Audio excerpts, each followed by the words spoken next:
જે બીજું પ્રસ્થાન ગણાય છે વેદાંત દર્શનનું, એમાં કઈ રીતે અક્ષર પુરુષોત્તમ દર્શન સમાયું છે એની ચર્ચા કરીશું. શ્રીમદ ભગવદ્ ગીતા એ મહાભારતમાં સમાયેલો ગ્રંથ છે. ઉપનિષદો અને ભગવદ્ ગીતામાં તફાવત ક્યાં પડે છે? આપણે એમ સમજીએ કે ઉપનિષદોના વાક્યો એક વૈજ્ઞાનિક સિદ્ધાંતો જેવા છે અને શ્રીમદ ભગવદ્ ગીતા એ સિદ્ધાંતોને જીવન સુધી લાવી આપે છે. અર્જુન મહારથી છે, મહાયોદ્ધા છે, પરંતુ એના જીવનની અંદર જ્યારે કર્તવ્ય બજાવવાની વાત આવી અને પોતાના જીવનમાં એક પ્રશ્ન ઊભો થયો, એ કર્તવ્ય નિષ્ઠામાંથી ચૂક્યો, પાછો પડ્યો, રડવા લાગ્યો, ધનુષબાણ છોડી દીધા, રથની પાછળ જઈને બેસી ગયો. એવા સમયની અંદર એને એક જીવનનો પ્રશ્ન જ્યારે ઊભો થયો ત્યારે ભગવાન શ્રી કૃષ્ણએ જે તત્વજ્ઞાન સમજાવીને એને ઊભો કર્યો છે એના કર્તવ્ય માટે, એ તત્વજ્ઞાન એટલે અક્ષર પુરુષોત્તમ દર્શન છે. એ આજે આપણે જોવાના છીએ શ્રીમદ ભગવદ્ ગીતામાં, અક્ષર પુરુષોત્તમ દર્શન. હવે ભગવદ્ ગીતાના 18 અધ્યાયો છે અને 700 શ્લોક છે, પરંતુ અહીંયા આપણે 8મા અધ્યાયથી અક્ષર પુરુષોત્તમ દર્શનને સમજવા માટે પ્રયત્ન કરીએ. 8મા અધ્યાયના પહેલા જ શ્લોકમાં અર્જુને એક પ્રશ્ન પૂછ્યો છે, કિમ તત બ્રહ્મ. આ રીતે શરૂઆત થાય છે, અધ્યાયની જ શરૂઆત આ શબ્દોથી છે, કિમ તત બ્રહ્મ, એટલે કે તે બ્રહ્મ શું છે. હવે આ અર્જુનનો જે પ્રશ્ન છે એટલે જરા ઊંડાણથી સમજીએ. શબ્દો આપ જોઈ શકો છો. તે બ્રહ્મ શું છે? તત એટલે તે. આનો અર્થ એવો થયો કે અર્જુન જ્યારે આ પ્રશ્ન પૂછે છે એની પહેલા ભગવાન શ્રી કૃષ્ણએ કંઈક બ્રહ્મ તત્વ વિશે વાત કરી હશે અને અર્જુનને ન સમજાય અને અર્જુને આ પ્રશ્ન પૂછ્યો હશે, કિમ તત બ્રહ્મ, તે બ્રહ્મ શું છે? તો શું કહ્યું ભગવાન શ્રી કૃષ્ણએ? તો આ 8મા અધ્યાયનો પહેલો શ્લોક છે, એની પહેલા 7મા અધ્યાયના અંતમાં ભગવાન શ્રી કૃષ્ણ એમ કહે છે કે જરા મરણ મોક્ષાય મામ આશ્રિત્ય યતંતીએ તે બ્રહ્મ તદ વિદુઃ. ભગવાન શ્રી કૃષ્ણ એમ કહે છે કે જરા એટલે વૃદ્ધાવસ્થા અને મરણ એટલે મૃત્યુ, એમાંથી છૂટવા માટે જે વ્યક્તિઓ ભગવાનના શરણે જાય છે, મામ આશ્રિત્ય યતંતીએ, અને સાધના કરે છે, આવી વ્યક્તિઓ તે બ્રહ્મ તદ્વિદુઃ. ખાસ તમે બ્રહ્મ શબ્દ ઉપર ધ્યાન આપજો.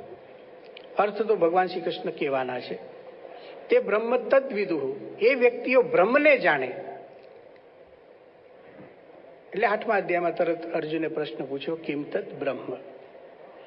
પણ એવું નથી કે ભગવાન શ્રી કૃષ્ણ 7મા અધ્યાયના અંતમાં જ એક જ વખત બ્રહ્મ શબ્દનો પ્રયોગ કરીને બ્રહ્મ તત્વની વાત કરી હોય. ભગવાન શ્રી કૃષ્ણ તો ગીતાનો આરંભ થાય છે એમના ઉપદેશોનો 2જા અધ્યાયમાં, ત્યારથી લઈને બ્રહ્મ શબ્દનો પ્રયોગ કરીને અર્જુનને સમજાવી રહ્યા છે. દાખલા તરીકે 2જો અધ્યાય છે શ્રીમદ ભગવદ્ ગીતાનો, એ 2જા અધ્યાયના અંતમાં સ્થિત પ્રજ્ઞના લક્ષણો આવે છે. સ્થિત પ્રજ્ઞા એટલે સ્થિતા પ્રજ્ઞા યસ્ય સહ, જેની પ્રજ્ઞા એટલે કે બુદ્ધિ, વિચારો સ્થિર હોય એના લક્ષણો. દુનિયામાં મોટાભાગના પ્રશ્નો છે એ વૈચારિક અસ્થિરતાના પ્રશ્નો છે.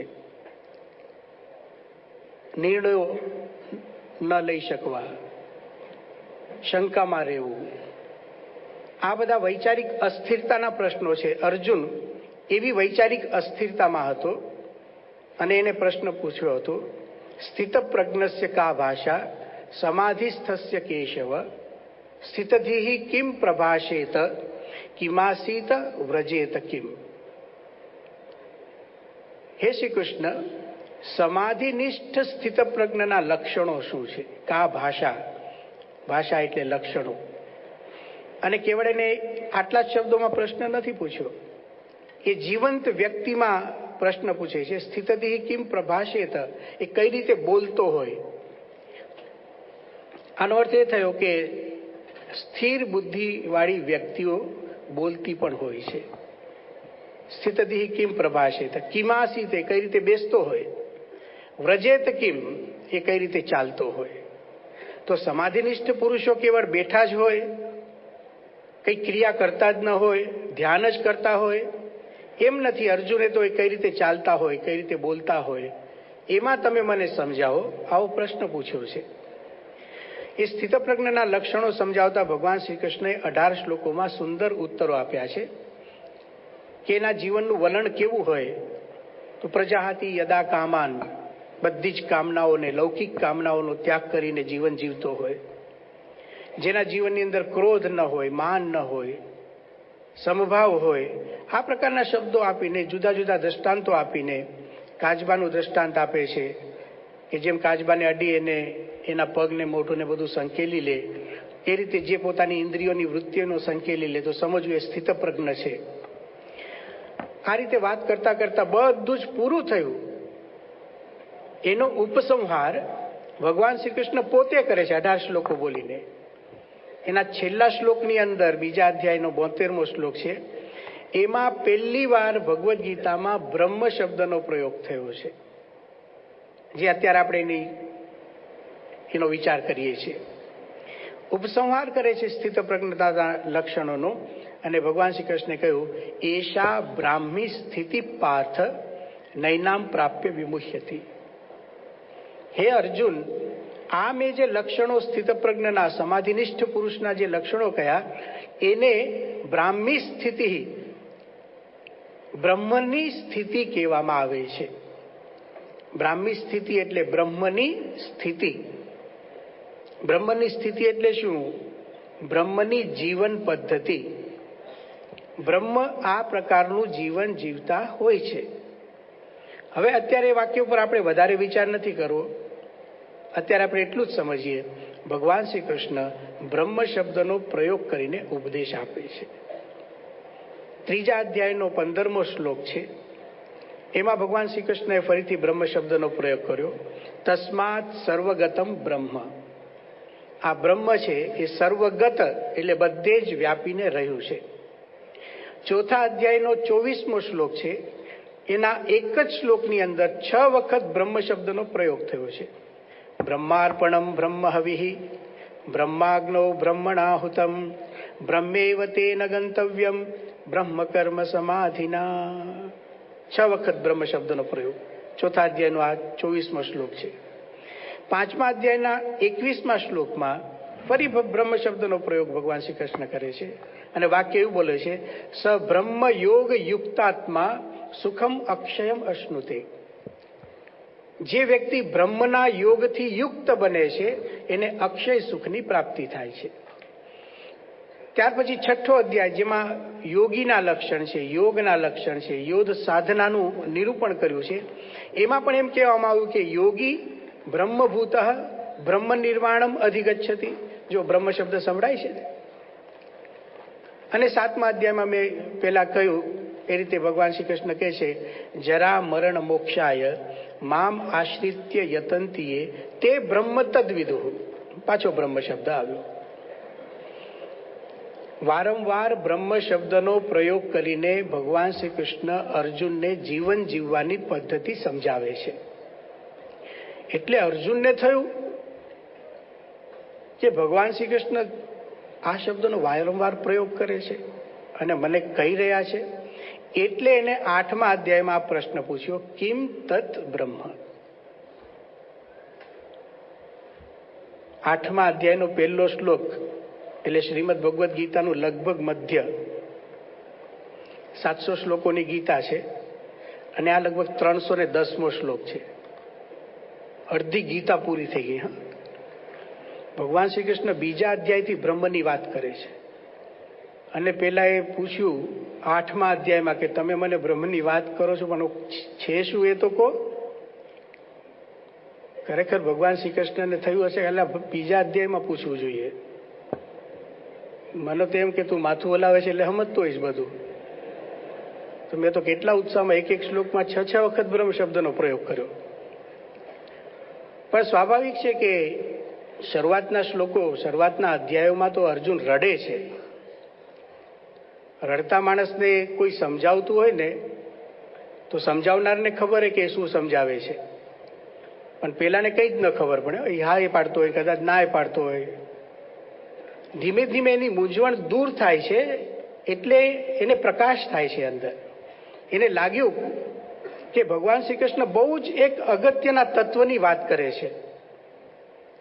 એને લાગ્યું કે આ શબ્દો કંઈક ભગવાન માટે પણ હોય એવું નથી લાગતું, ને તો અર્જુન પ્રશ્ન ન પૂછે. એને જો લાગ્યું હોય કે આ પરમાત્માની જ વાત છે તો આ પ્રશ્ન જ ન આવત.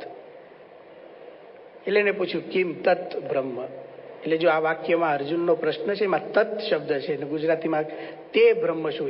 એક તે શબ્દ છે ને એટલે કેટલી બધી વાત એને યાદ કરી છે કે તમે મને જે વારંવાર બ્રહ્મ શબ્દનો પ્રયોગ કરીને જે તત્વ સમજાવવા માંગો છો એ છે શું. એટલે હવે નવેસરથી વાત શરૂ કરવાની.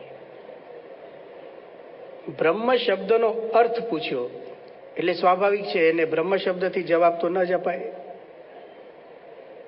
કોઈ માણસને આપણને કોઈ પ્રશ્ન પૂછે કે કળશ એટલે શું, તો મારે એમ કહેવાય કે કળશ એટલે કળશ, તો એને કંઈ સમજાય જ નહીં. હવે તમે જુઓ નીચે અહીંયા દેખાય છે ભગવાન શ્રી કૃષ્ણનો ઉત્તર છે. 8મા અધ્યાયના પહેલા શ્લોકમાં પ્રશ્ન છે કિમ તત્ બ્રહ્મ. 8મા અધ્યાયના 3જા શ્લોકમાં જવાબ છે. એ જવાબમાં બ્રહ્મ શબ્દની જગ્યાએ એક બીજો શબ્દ વાપર્યો છે,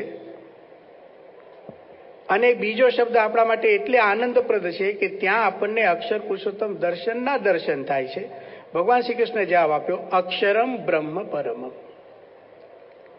જે અક્ષર છે એ જ બ્રહ્મ છે.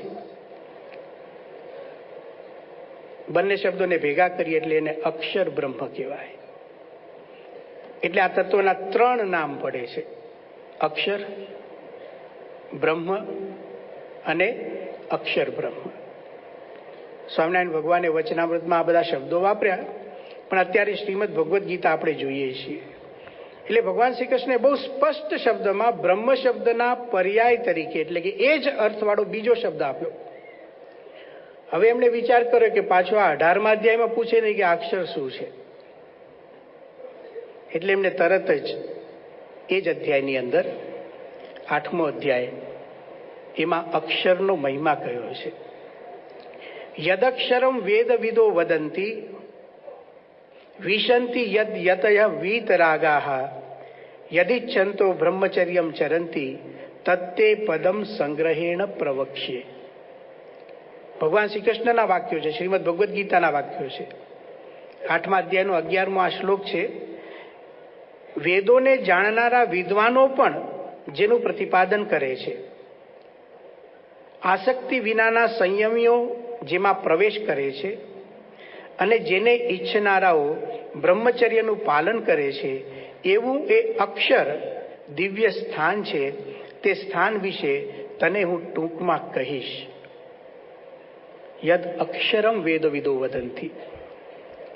બહુ વખત પહેલા સ્વામિનારાયણ પ્રકાશમાં આપણા હર્ષદભાઈ દવે, આપણા હરિભક્ત જેમણે બધા જીવન ચરિત્રો લખ્યા, એમણે આ શીર્ષકથી એક લેખમાળા લખી હતી, યદ અક્ષરમ વેદ વિદો વદંતી.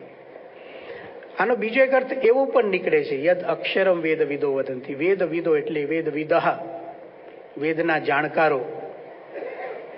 સાચો વેદનો જાણકાર છે એ અક્ષરના મહિમાનું ગાન કરે છે. આ શ્લોકનું તાત્પર્ય. આનો અર્થ કે કોઈ વ્યક્તિ અક્ષરને ન જાણતો હોય તો એ વેદોનો પણ જાણકાર નથી. કદાચ એને વેદો કંઠસ્થ હોય, વેદના મંત્રો બોલતો હોય, વેદનું નિરૂપણ પણ કરતો હોય, પણ જો અક્ષર તત્વને ન સમજતો હોય તો શ્રીમદ ભગવદ્ ગીતાના વાક્ય પ્રમાણે એ સાચા અર્થમાં વેદનો જાણનાર નથી. આ વાક્યનો બીજો અર્થ એમ પણ નીકળે છે કે સાચો વેદનો જાણનાર, વેદના અર્થોને જાણનાર એ જ છે કે જે અક્ષરને પણ જાણે છે. યદ અક્ષરમ વેદવિદો વદંતી.